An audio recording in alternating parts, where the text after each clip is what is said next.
friends. This is your host again to welcome you through the creaking door into the inner sanctum. Come in. Come on in. I want you to meet Ambrose, our man-shy ghost. The other night in a graveyard, he bumped into a human and was so frightened he turned flesh color. Yes, poor Ambrose. He's got a bad case of ants in his fantasies. He's so upset he's just a ghost of his former ghost. Was a time when we held high hope for Ambrose. Oh, yes, at Abnormal U, he was cited by his classmates as the personality most likely to split.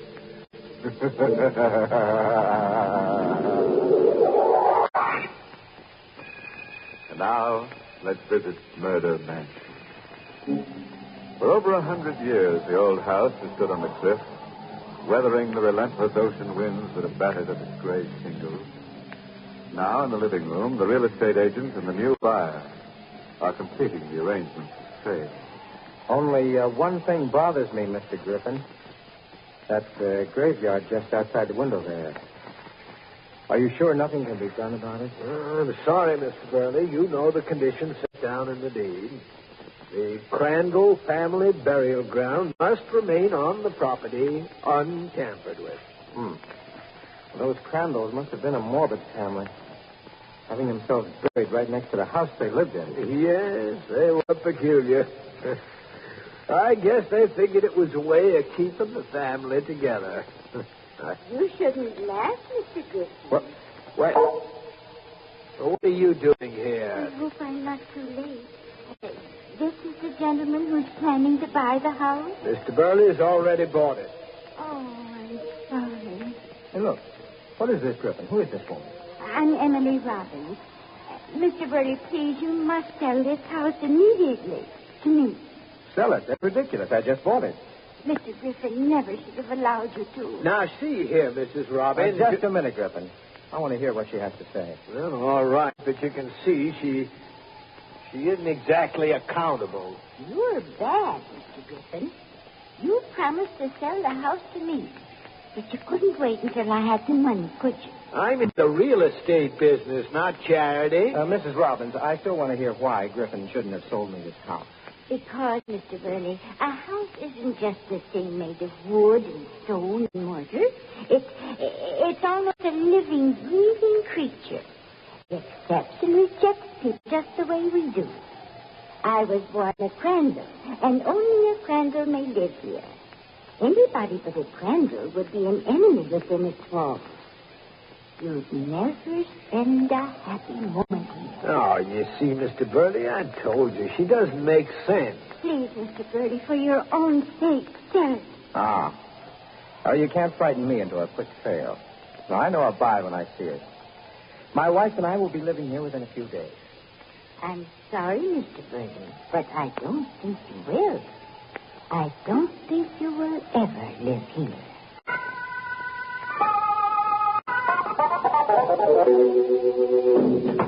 Helen! Oh, Helen! Yes, Ada. Where's Mrs. Burley? I want to tell her I got that house at my price. Oh, sir, you'd better go upstairs. The doctor's still there. Doctor? What's the matter? Oh, Mr. Burley. What is it, Ada? What is it? Your wife is dead. What? She seemed so well after lunch. She was upstairs napping, and when she didn't come down at the usual time, I went up. I tried to wake her, but... Helen dead? No, it can't be. It just can't be. I tried to get you everywhere. But she hadn't been sick. There's no reason she should die. Dr. Hirschman said the same thing. He said that... Oh.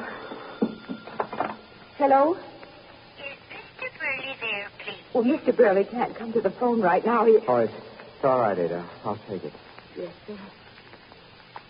Hello? Mr. Burley, this is Mrs. Robbins. Listen. I called to ask you if you've changed your mind about selling me the house.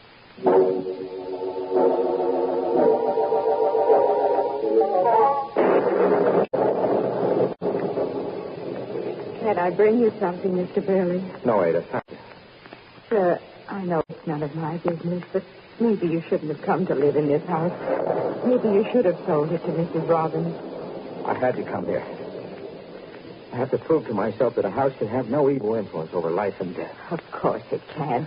And according to the doctor, my wife passed away almost at the very moment I bought this house. I'm so confused. I don't know what to think. I'm not one to butt in, but you are letting the house have an effect on you. Well, you haven't moved from that window all evening. I'm just trying to fathom things out. You've been standing there staring out at that grave. I'm all right. Now let me alone. Yes, sir. Good night, Mr. Burley. Good night. Hey, Dad. What is it, sir? That grave is out there. When the lightning splashed just then, I saw it. So what? There's a new headstone among the old ones. A brand new headstone.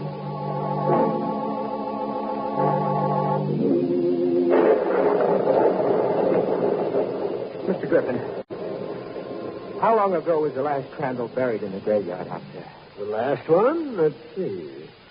Oh, yes, it was Vincent Crandall. He died 20 years ago. 20 years. Then his headstone would have been a little worn by this time. Well, sure it would, but what are you... Then, what is the meaning of the new headstone? New?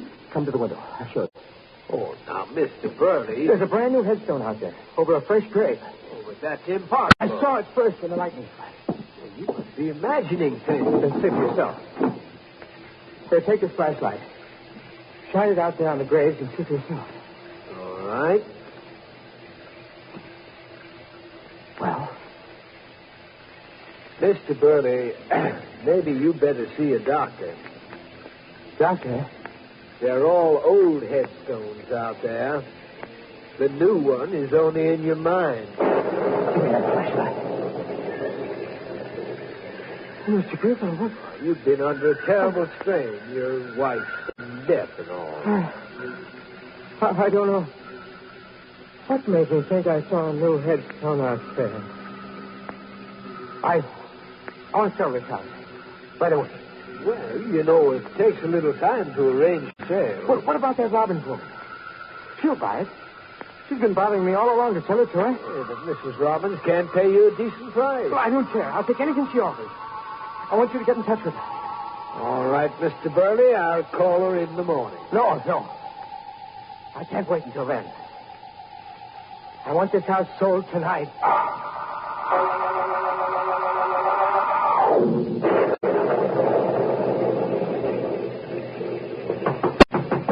You don't understand, Mr. Griffin, why Mr. Burley had to bring me out here this time of the night. And he's made up his mind to sell. He wants to close the deal tonight.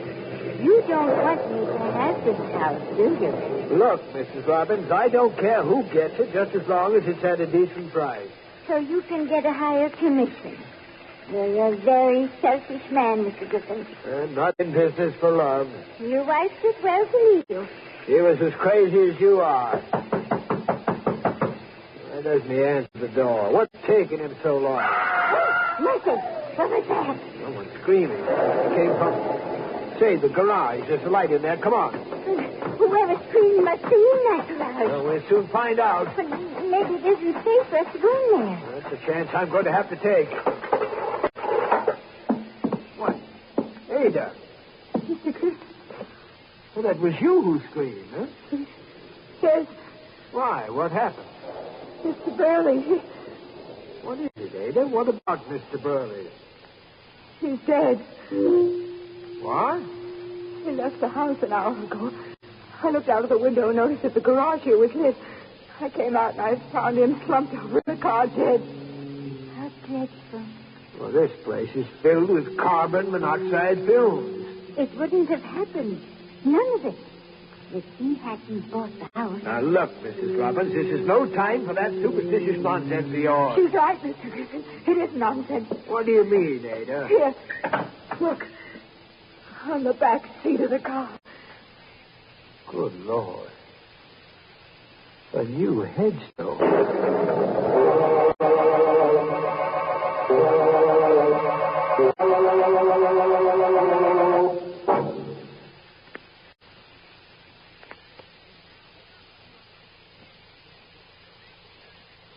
Hey, anybody want to buy a house?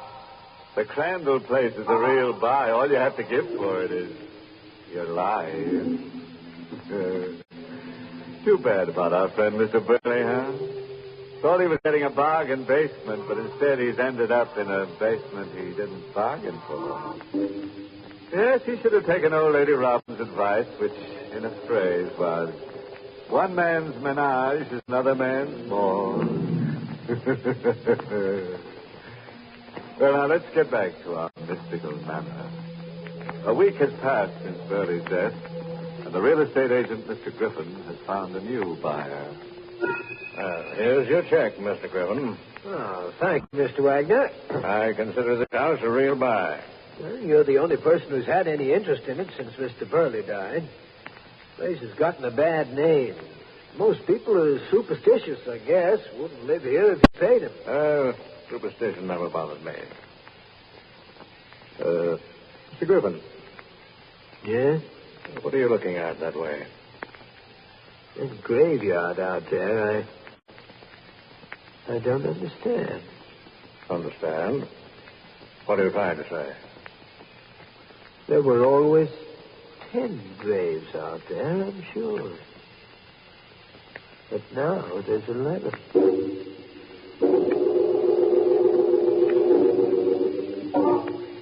I'm sorry, Mrs. Robbins, but nothing you say can persuade me to sell. Please, Mr. Wagner, for your own sake, don't be stubborn. It may cost you your life. You know what happened to Mr. Burley and his wife. Well, I've always prided myself on being a jinx breaker. Oh, be sensible. That's a very silly reason to live here. Maybe I have another reason, too. What do you mean? Charles Burley was a very close friend of mine. Oh, I didn't know that. I told it to Mr. Griffin. Now I'm telling you. I knew Burley like a brother.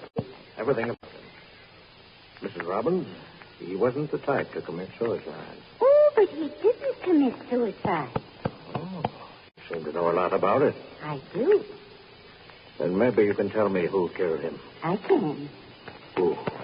His house is the killer. Now, look. Oh, it is, Mr. Wagner. I know. You don't believe me, do you? Of course not. Soon you'll find out that I'm telling the truth. That sounds like a threat. No, Mr. Wagner. I'm not threatening you. I'm just trying to help. I'm just giving you a chance to live. One more chance to sell me this house at my price. And if I refuse? If you don't sell it to me now, but then I'll buy it after your death. I see. Well, Mrs. Robbins, there's nothing more we can talk about. I'm sure you know your way out. Good afternoon. Good day, Mr. Wagner. Hello, Mrs. Robbins. Oh, hi. What, Ada, what are you doing here? Oh, didn't you know? I'm Mr. Wagner's new maid.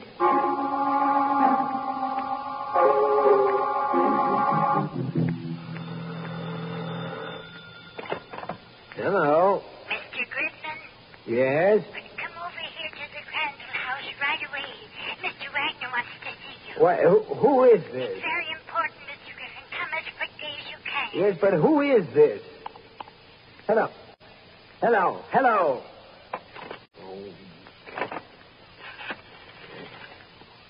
Your number, please. Operator, get me Maine 6539 and hurry. Yes, sir. I'm sorry, sir, but that line is disconnected. Disconnected? What? Well, that's impossible. I just spoke to someone at that number. Try them again. I'm sorry, sir, but I checked. There is no way I can get you the number.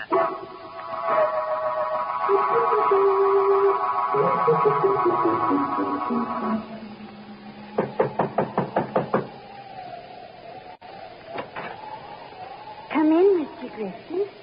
Mrs. Robbins, what are you doing here at the Crandall house? I was waiting for you, Mr. Griffin. I don't understand. Come in, please. I was the one who called you on the phone to come out here. I didn't say who I was because I didn't want to mention names. But I tried to get the phone here right after you hung up. The operator said the line was disconnected. It is. The wire has been cut. I walked down the road to the mobile gas station to call you to come out here. Mrs. Robbins, just what is this all about anyway? Why are you here, and where is Ada and Mr. Wagner? Ada's left. She's gone away. For good. What? On the hall table over there, a note from Ada to Mr. Wagner, explaining why she left. And what about Mr. Wagner himself? Where is he? In the dining room. Oh, wait, please don't go in there. Let me. He's dead. Mr. Wagner dead? When I came in, he was slumped over the table. When you came in, huh? What's the way you say that, Mr. Griffin? You make it sound like you think I killed poor Mr. Wagner. Well, what should I think? Oh, I wouldn't do a thing like that. Then suppose you tell me exactly what you're doing out here tonight. Well, it's like this, Mr. Griffin. I was home in bed, but I couldn't sleep.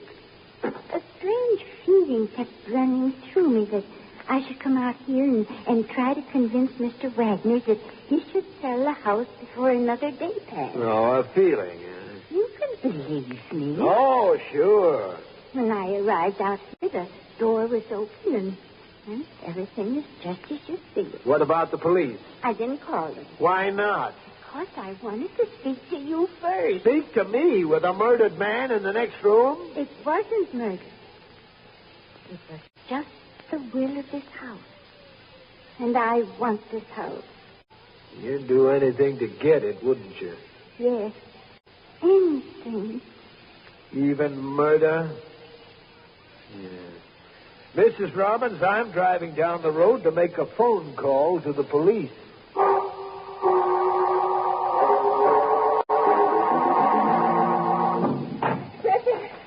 Mr. Griffin, wait. Well, Ada, what are you doing here? I was watching you and Mrs. Robbins through the window. Mr. Wagner is dead. I know. But how could you? You left the house this morning. I saw his body slumped over the table. You think the same as I do, don't you? Oh, what do you mean by that? You suspect Mrs. Robbins, too. In a way. But I also suspect you, Ada. Me? But I can't exactly figure out what your game is. Tim, I have no game. And why did you leave a note saying you were going away? What note? There's no use lying. I saw it myself on the hall table. But you must be mistaken. Today is my day off. I left the house early this morning. I didn't write a note. If you are telling the truth... I am. Then I know who did write that note. You wait right here for me. I'll be back in 10 minutes. Keep your eye on the house. Where are you going?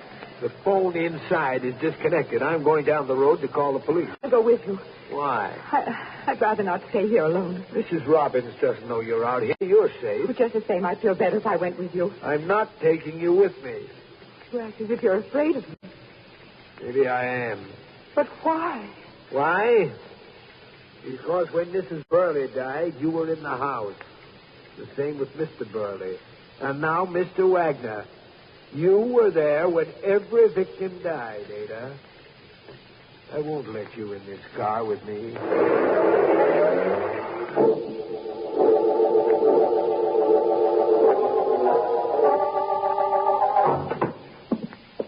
You called the police, Mr. Griffin? Yes, they're on the way out now. By the way, what are you doing here in this kitchen? Oh, I was just walking through the room, recalling the happy moments I spent here when I was young. You sure that's the only reason? Why, yes. Thought maybe Ada had something to do with it. Ada? You know very well she's left. You saw her note. Ada didn't write that note. What? I talked to her outside this house 15 minutes ago. She was to wait out there for me until I got back. She wasn't there. What's happened to her?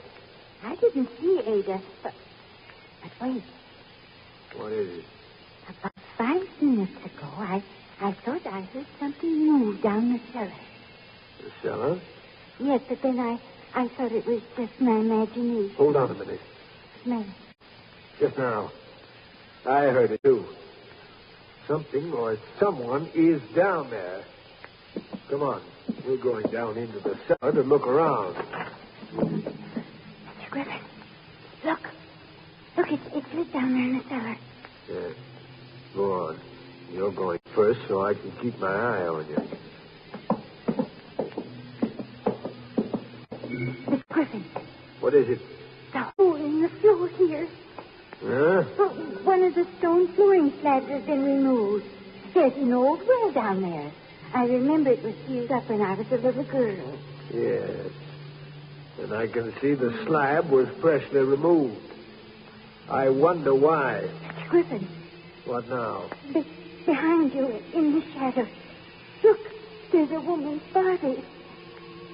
It's Ada. She's dead. Yes, I know. Why, you say it as if you were sure we would find her this way. I was sure. You see, Mrs. Robbins, I killed her. I didn't have quite enough time to dispose of her body in the old well here. I heard you moving about upstairs in the kitchen. But why did you kill her, Mr. Griffin? Because she insisted on living in this house like the others. Then it wasn't this house. It wasn't because they were in Crandall. Of course not, but your idiotic superstition about this place helped my plan. Mrs. Burley's sudden, peculiar death was a lucky coincidence for me. It gave me the idea for the others. I needed a series of deaths to completely destroy the value of this place, so no one would ever live in it. But why? On several occasions, you mentioned my wife, Mrs. Robbins. You see, you were wrong about her, as everybody else was wrong. She didn't run away from me. She would have, but I killed her.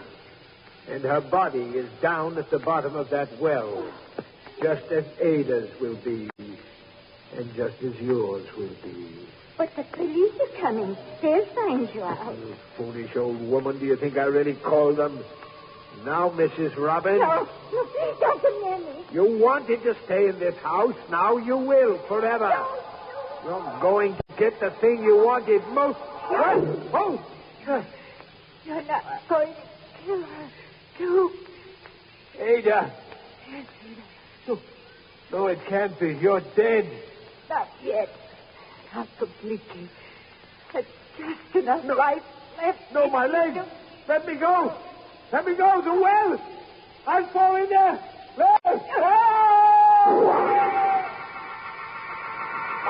Ada. Oh, Ada. You thought it was nonsense, didn't you, Mr. Griffin? But it was this house that kept her alive long enough to protect me. My house, Mr. Griffin.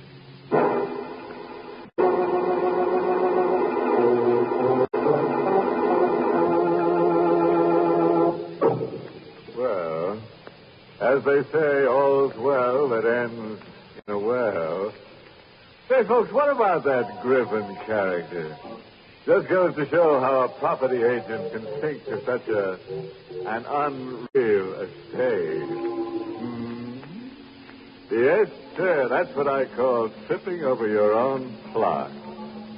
Now, Mrs. Robbins will never be lonely. No, when things get dull, she can always step outside the house and dig up a relative or two.